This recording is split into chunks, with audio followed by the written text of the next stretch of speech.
Make sure the lights are good. Mic's ready. What's that? An alarm. Tua time. Well, snooze that one. I gave you fair warning, beware, beware. Smack him in the mouth. I gave you fair warning, beware, beware. Smack him in the mouth. I gave you fair warning, beware, beware. Smack him in the mouth. I gave you fair warning, beware, beware. I'll smack him in the mouth. What is up, everyone? I am Mike, and I am just a former decent high school player turned fan on the mic, and you're tuned into Mike's Film Room.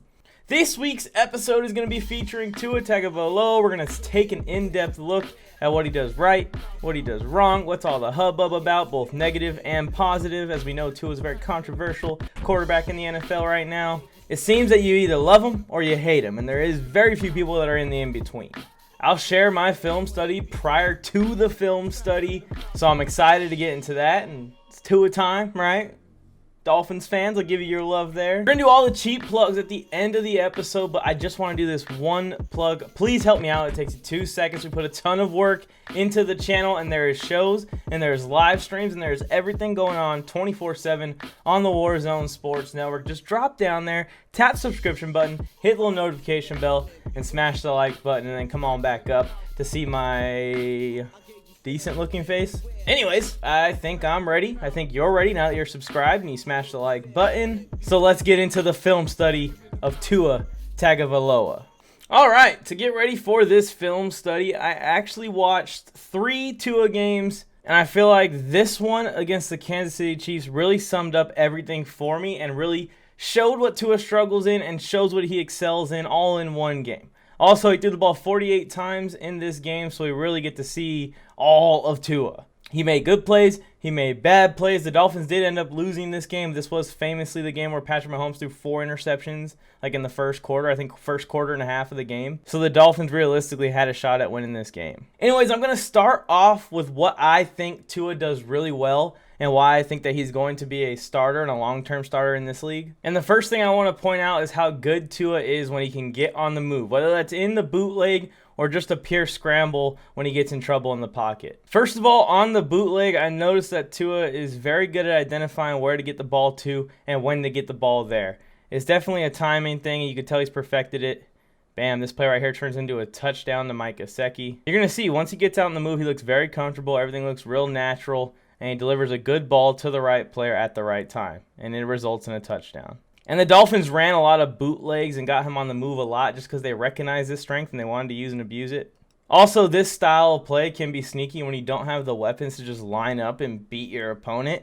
To get your quarterback on the move, get the whole defense moving and the whole offense moving, cause confusion, all of that, and Tua did a good job throughout the year. On this play, he just scrambles. He has a good sense of when the pocket is closing around him, scrambles and finds his guy for a 10-yard gain. Another thing and another reason why he was so efficient last year, even as a rookie quarterback, was that he was able to identify when you just got to tuck and run or take the 2-yard loss for a sack, whatever it takes. Sometimes you got to accept the defense covered everything up. The only play that can be made with your arm right now can be a negative one, so just take off with your legs. Tua had a good sense of this throughout the season, but a lot in this game. You're going to see it in these few highlights. See Tua getting out of bounds there, just playing it safe, gets a couple yards. To me, this ability to make a decision and have some form of risk management while you're scrambling around, while you're under pressure, you're in a moment of possible panic for some quarterbacks. And like I said, that ability to stay calm, stay cool, and make the right decision to just take off if you need to take off is going to be one of the reasons why I think Tua is going to be a long-term starter in the NFL, even if he doesn't have the arm talent of some of the other rookie quarterbacks he came into the league with. Here he is again on the move. No one's open. Just takes off and gets the couple yards. And when he does this and he brings the turnover numbers down, he's a guy that you can build around. He's a guy that can go on a run if you get the right roster around him. And this will get better and better and better with time and with experience in this league. I will say this, though, especially for the bootleg part of it, he always seems to want to roll out to his strong side. Defenses are going to start to take that away from him. He's going to have to put it on film. He's going to have to put it on tape that he's willing to roll out to his weak side and throw across his body at times. Otherwise, NFL defenses are just going to constantly force you to do it. Something that I did notice throughout the year, and especially in this game, you can see a lot of it. The Dolphins installed in this playbook a lot of plays that are going to benefit a guy with a high IQ like Tua Tagovailoa.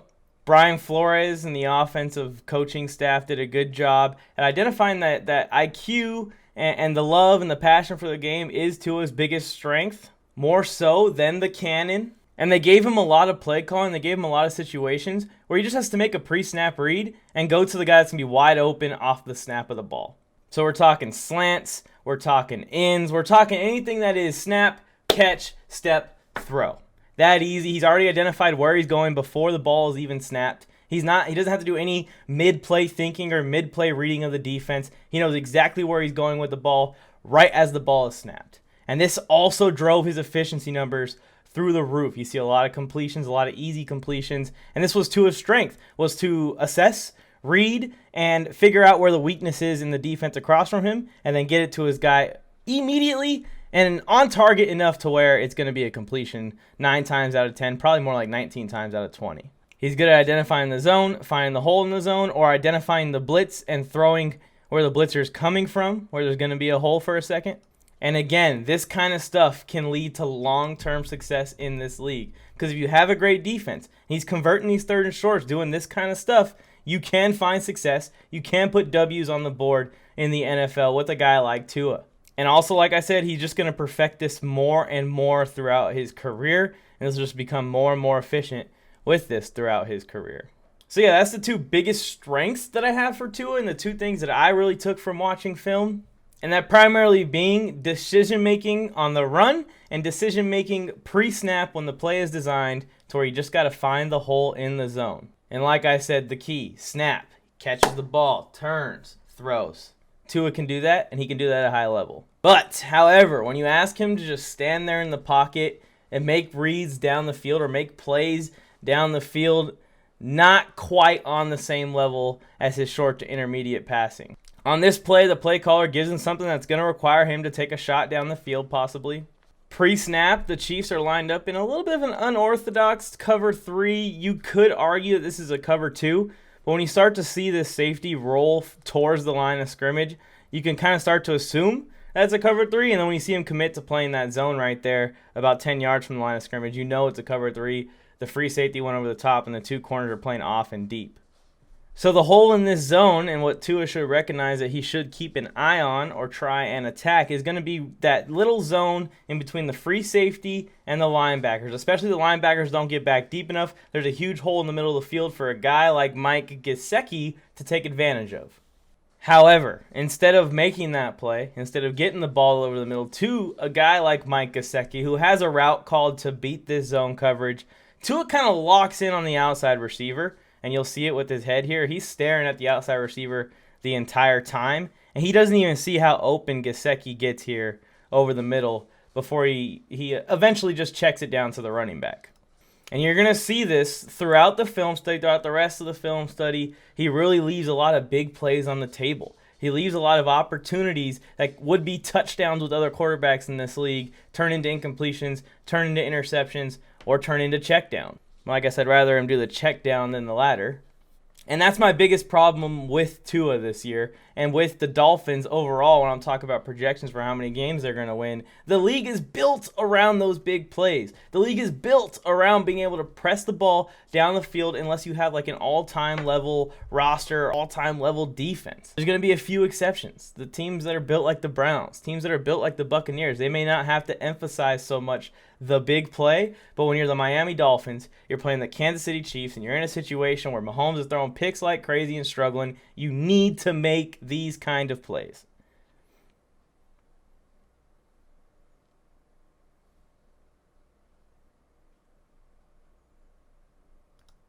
I mean, right here, this hurts you if you're a Dolphins fan. That's 25 yards right there. Maybe even more. Gesicki's really good after the catch. And Gesicki was an absolute monster in this game. Watching this tape on Tua gave me a much larger respect for Mike Gesicki, honestly.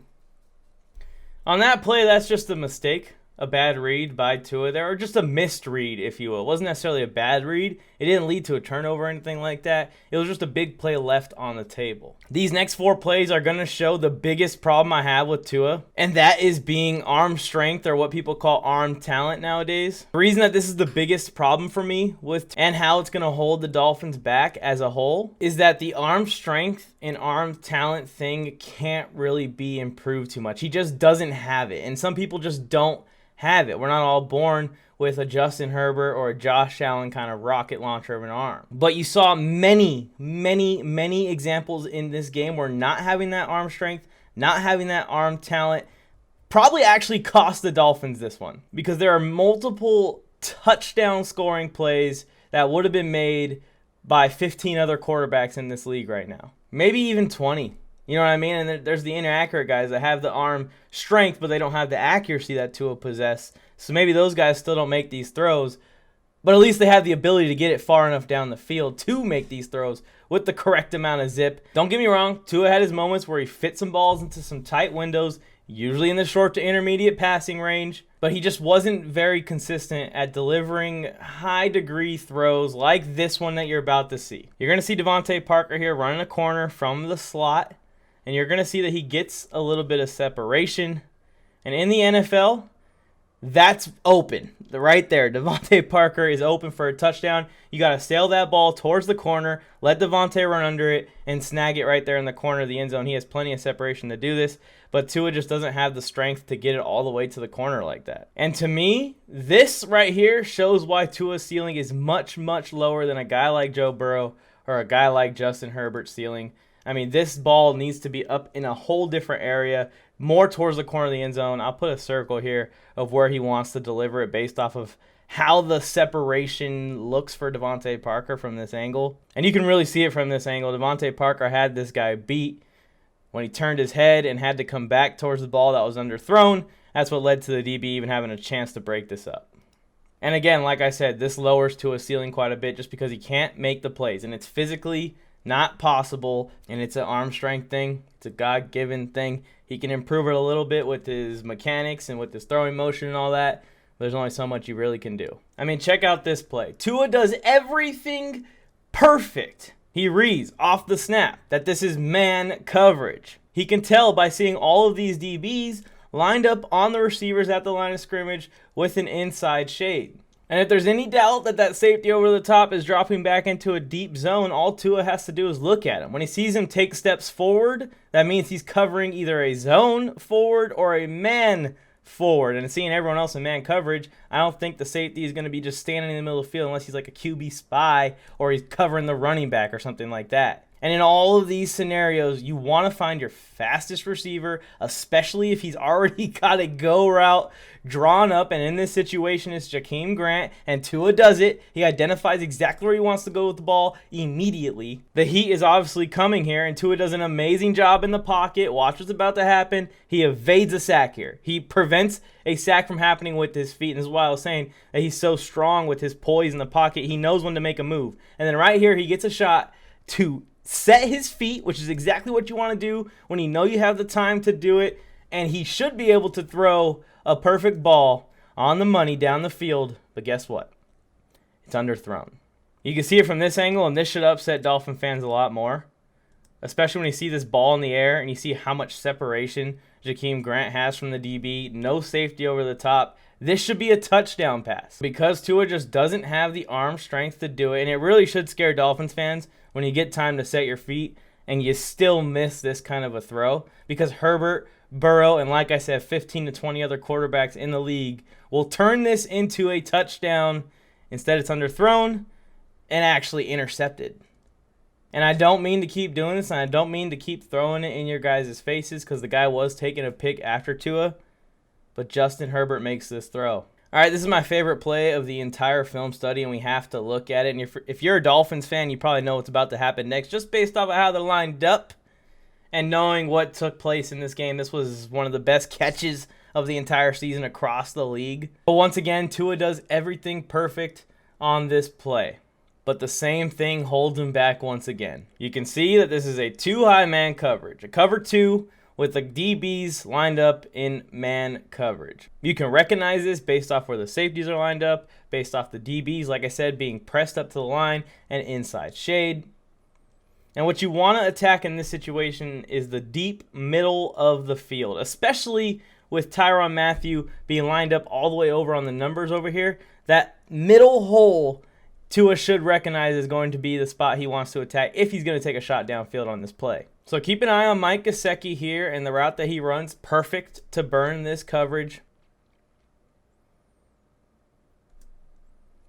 This is open in the NFL. That ball needs to be delivered in the middle of the end zone, maybe even towards the back of the end zone. I know Tua threw it a little bit too soon, so this isn't going to quite get there. But this ball definitely could be thrown better, and it actually is underthrown, making this a much harder catch for Gesicki. Gesicki makes it. Like I said, Gesicki got a whole new respect from me from watching this film. That dude went up and got some balls that he should have had no business catching.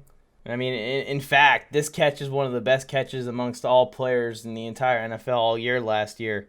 But you really can see how underthrown this ball is from this angle. The DB probably should intercept this pass. It just somehow gets through there and squeaks in. This ball needs to be, like I said, halfway through the end zone. Gesicki would have caught it over the shoulder, and it would have been a much easier touchdown grab for him. Instead, he one-hands this in between 3 defenders like an absolute maniac. And here is one more thing that I'd like to compliment Tua on. He does stare off safeties very well. So you can tell here he looks to the right side of the field to keep Tyrann Mathieu closest to those numbers as he possibly can, which opens up the deep middle. And Tua does this intentionally. You can see where his head's looking right now to that side of the field, and Tyrann is still in his back pedal. Hasn't even recognized that he needs to get over the top, over where Gesicki's about to burn his linebacker / safety in Reed Sorensen. And by the time Tyrann Mathieu is able to turn and start running towards Mike Gesicki, it's already over. Like, this should be toast. But like I said, he does a good job looking off DBs like this. It's just the arm strength holds him back. Ironic that they scored a touchdown on this play. They shouldn't have. This should have been an interception instead of a touchdown, and only because Tua doesn't have the arm strength to get the ball down the field that far accurately. And like I said, it just sucks because he can't do anything about it. He really cannot do anything about it. Man, what a catch. What a catch. Ridiculous stuff right there. All right, here we go. This is the final one, and this is another example of how his arm strength and arm talent, as people like to call it, holds Tua back from having a ceiling as high as a guy like Justin Herbert, a guy like Joe Burrow, a guy like Josh Allen, and just keep them running, right? The Chiefs have kind of picked up on this, I think, at this point in the game. It's a little bit later in the game. The Dolphins are now trying to mount a little bit of a comeback here. And you're going to see them come out late in a game like this, in a close game like this, and basically dare Tua to throw it deep down the field. There is no safety over the top. They are in man coverage across the board, and they are sending the house. Joe Morley's calling. What's up? What are you doing? I'm working on Mike's film room. I quit my job today, so you ready? Why'd you quit your job? Because we're going all in. You did not actually quit your job today.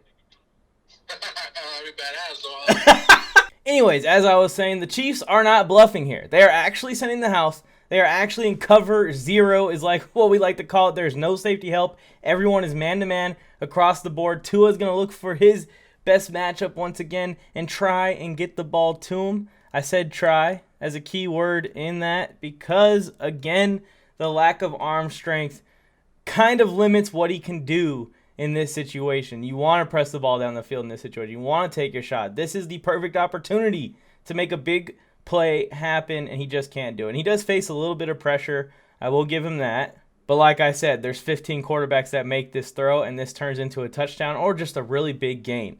As a matter of fact, and I don't mean to bring it up for, a 4th time in this video, Herbert could make this throw. Again, Herbert, deep drop, looking to uncork the deep ball, and he's got the separation. Receivers. Herbert, a deep drop, off his back foot, puts it out there, it's caught! Here's Herbert, steps and fires, got a man wide open down the field, it is caught! This rushing 3. Herbert got a man down the sideline all alone! Herbert releases deep down the sideline, he's got a step, there he goes! pass is caught. So overall, the consensus is that Tua has the ability to be in that second tier of quarterbacks for a long period of time. And that's just because of his ability to make plays with his feet and his ability to choose and select what the most efficient play is in every single scenario. And sometimes the most efficient play is pressing the ball down the field, and that's why the biggest knock is his arm strength, or arm talent is a term that people use and I've been using throughout the video. You know, and that comps him to like a Baker Mayfield or a Jimmy Garoppolo, maybe a Kirk Cousins, but I still think I would take Kirk Cousins' arm. And it's gonna limit Tua in the long term, and it's gonna limit the Dolphins in the long term. If they don't build and have this top-notch defense and have weapons around Tua all the time like we're going to see them roll out with in 2021, Tua's not going to find success because he cannot make the plays on his own. So should they trade for Deshaun Watson? Should they trade for Aaron Rodgers? Should they be in the Russell Wilson conversation if it comes up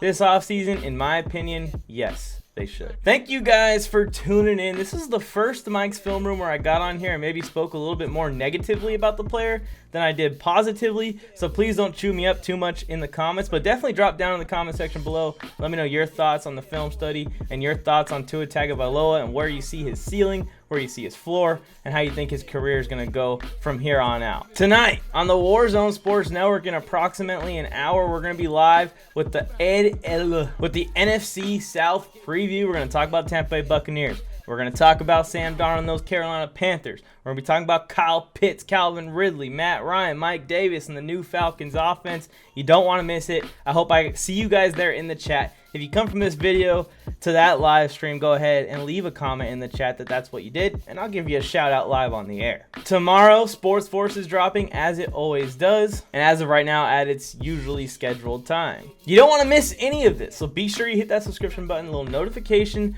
right next to it. Smash the like to help us out a ton in the algorithm. It takes you 2 seconds, and we put so much work into this. Like I said, we've been working all day just to get this video up. All day! And all it takes is 2 seconds to hit that thumbs up and hit that subscription button. Thank you ahead of time. Head to www.warzonesportsnetwork.com. We got blogs up there, we got bonus content up there, and we got merch up there if you want to get some Warzone Sports Network merch. I think that's all the cheap plugs for today's episode. Thank you guys for tuning in. I appreciate it so much. I'm Mike, and I'm just a former decent high school player turned fan on the mic, and this is me saying, until next time. Smack him in the I gave you fair warning, beware. smack him in the mouth. I gave you fair warning, beware. Smack him in the mouth.